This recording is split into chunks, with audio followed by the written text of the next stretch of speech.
Well, told you in the first show that Mr. Danny Turley knows exactly where the fish are and exactly where to look at different times of the year, and he's just brought us to his aquarium.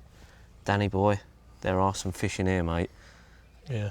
What have you seen so far? Because I'm bordering on wetting myself with excitement.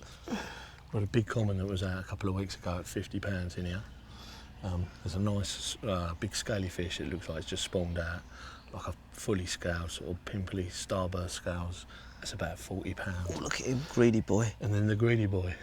Look at him, he's only about, what, probably 21, 22, isn't he? Yeah, he don't care, does he? No. Well, it's interesting because when I spoke to you in the first show, we spoke about the match situation and how you expected possibly a real big one to come out. Yeah.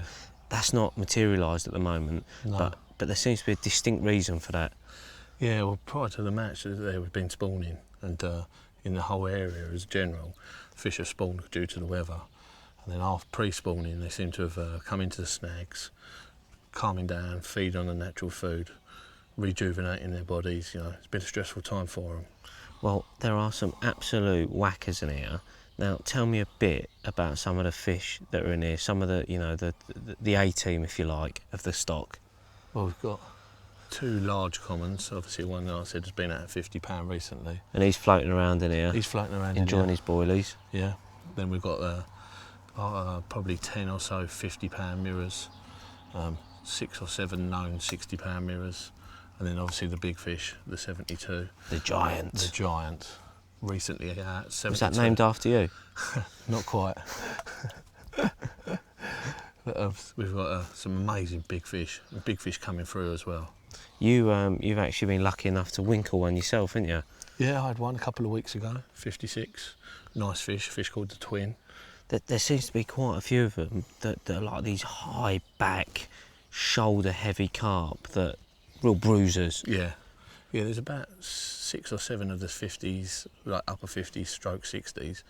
They're almost identical, yeah. You know, from the same brood stock, obviously.